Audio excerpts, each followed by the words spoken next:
সিদ্ধাৰ্থ ভট্টাচাৰ্য ভাল মানুহ, মই কৈছোঁৱে দেখোন ভাল মানুহ, মই ভাল পাওঁ। কিন্তু তেখেতৰ নীতি, তেখেতৰ আদৰ্শক মই বিৰোধিতা কৰোঁ। তেখেতৰ কাম কাজৰ ক্ষেত্ৰত কি হৈছে কিয় নাই ৰাইজে জানে।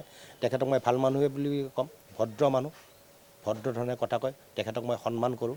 কিন্তু তেখেতৰ নীতি আৰু আদৰ্শক মই বিৰোধিতা কৰি তেখেতৰ বিৰুদ্ধে নিৰ্বাচন খেলিম বুলি ভাবিছোঁ। বিৰোধীক আপুনি সসন্মানে সন্মান জনাই ভাল মানুহ বুলি ক'ব পৰাৰ সেই সাহসকণ আপোনাৰ আছে।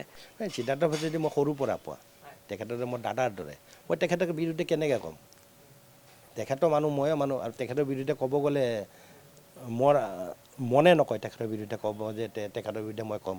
মই কৈছোঁ তেখেত ভাল মানুহ, তেখেত বিজ্ঞ মানুহ, তেখেতে ভালদৰে কথা ক'ব পাৰে। কিন্তু তেখেতৰ নীতি আৰু আদৰ্শৰ বিৰুদ্ধে মই আছোঁ। ৰাজনৈতিক প্ৰতিদ্বন্দ্বী হ'লেও আপুনি বিৰুদ্ধাচৰণ কৰিব? নাই, তেখেত মই কৈছোঁ তেখেত ভাল মানুহ, ভদ্ৰ মানুহ।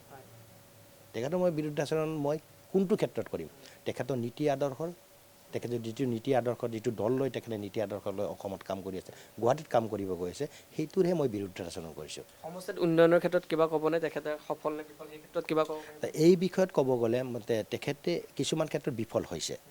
যেনেকৈ আপোনাৰ ইয়াতে বানপানীৰ ক্ষেত্ৰত তেখেতে কি কৰিব লাগিছিল, তেখেতে চৰকাৰৰ ওপৰত নিৰ্ভৰ নকৰি তেখেতৰ নিজৰভাৱে এটা প্ৰচেষ্টা ল'ব লাগিছিলে। তেখেতে পাহাৰীয়া ৰাইজৰ ডেভেলপমেণ্টৰ কাৰণে কি কৰিব লাগে, তেখেতৰ নিজাববীয়া এটা প্ৰচেষ্টা চৰকাৰক দিব লগা আছিল বুলি মই ভাবোঁ। কিন্তু তেখেতে এই ক্ষেত্ৰত নিজাববীয়া প্ৰচেষ্টা নকৰি তেখেতে চৰকাৰৰ ওপৰতে গোটেই দায়িত্ব দি সামৰিলে যেন মোৰ এটা অনুভৱ হয়।